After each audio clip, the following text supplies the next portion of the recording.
السلام علیکم ورحمۃ اللہ وبرکاتہ نحمد و نصلی علی رسول الکریم اما بعد فاعوذ باللہ من الشیطان الرجیم بسم اللہ الرحمن الرحیم والعصر ان الانسان لفی خسر۔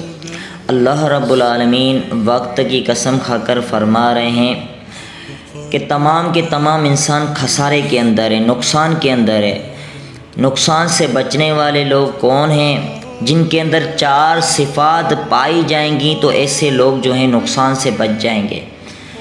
الا الذین آمنوا، وہ لوگ جو ایمان لے کے آئے اللہ رب العالمین پر، آخرت پر، فرشتوں پر، اللہ کی کتابوں پر جو یقین رکھتے ہیں، ایمان رکھتے ہیں اور اللہ کی ربوبیت کے اندر، اللہ کی الوہیت کے اندر کسی کو شریک نہیں کرتے، جو کامل ایمان کے ساتھ زندگی بسر کر رہے ہیں، دل کے اندر ایمان پیوست ہو چکا ہے، تو ایسے لوگ جو ہیں خسارہ سے، نقصان سے بچنے والے ہیں۔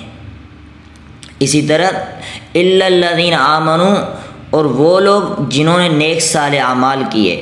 اللہ رب العالمین نے صرف ایمان کو کافی نہیں سمجھا، ایمان لانے کے بعد نیک صالح اعمال کرنا ضروری ہے، وہ بھی ایمان کا جز اور حصہ ہے۔ کوئی شخص صرف زبان کے ساتھ ایمان لے کے آئے لیکن اس کی زندگی کے اندر نماز نہ ہو، اس کی زندگی کے اندر روزے نہ ہو، اس کی زندگی کے اندر اللہ رب العالمین کا نام نہ ہو، ذکر اذکار نہ ہو، تو ایسا ایمان جو ہے وہ نقصان کے اندر پڑ سکتا ہے، ایسا شخص خسارہ پانے والوں میں سے شمار ہو سکتا ہے۔ تو خسارے سے بچنے کے لیے سب سے پہلے ہمیں اپنا ایمان مضبوط کرنا پڑے گا، اس کے بعد نیک صالح اعمال کرنے پڑیں گے۔ نیک صالح اعمال تب ہی بنیں گے جب ہم رسول اللہ صلی اللہ علیہ وسلم کے طریقے مطابق عمل کریں گے، تبھی ہم نیک صالح اعمال کر پائیں گے۔ اگر ہم نے اللہ کے رسول کے طریقے کو چھوڑ دیا تو ہمارے اعمال جو ہیں باطل ہو سکتے ہیں، تباہ برباد ہو سکتے ہیں۔ جس طرح اللہ رب العالمین فرماتے ہیں یا ایھا الذین آمنوا اطیعوا اللہ واطیعوا الرسول ولا تبطلوا اعمالکم، اے مومنو اللہ اور رسول کی اطاعت کرو اور اپنے عملوں کو برباد نہ کرو۔ یعنی جو لوگ اللہ اور رسول کے مقابلے میں کسی اور شخص کی بات مانتے ہیں تو ایسے لوگوں کے اعمال تباہ برباد ہو سکتے ہیں، باطل ہو سکتے ہیں۔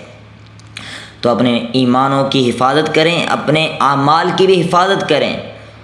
اسی طرح وتواصوا بالحق، ایمان لانے کے بعد نیک صالح اعمال کرنا اور اس کے بعد حق کی تلقین کرنا، دین کی دعوت دینا۔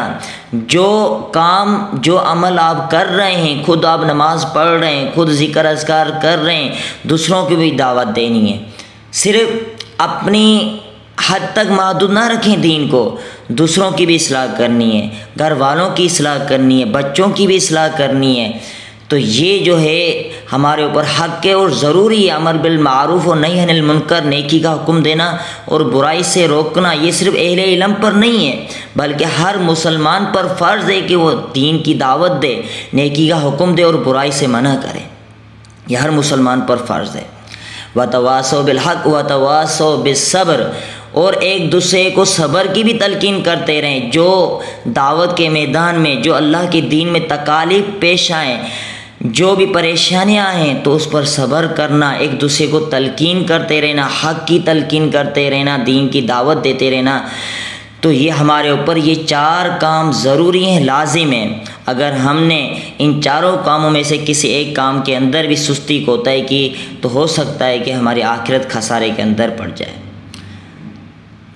نیک صالح اعمال کرنا، اپنے ایمان کو مضبوط کرنا، ایک دوسرے کو حق کی تلقین کرنا، دین کی دعوت کی تلقین کرنا، اسی طرح جو تکالیف ہمیں پیش آئیں دین کے راستے پر اس پر صبر کرنا، ایک دوسرے کو صبر کی تلقین کرنا، یہ 4 صفات ہمارے اندر پائی جائیں گی تو انشاءاللہ ہم اللہ رب العالمین کی توفیق کے ساتھ، اللہ کی رحمت سے ہم جنت کے اندر داخل ہو جائیں گے۔ السلام علیکم ورحمۃ اللہ وبرکاتہ۔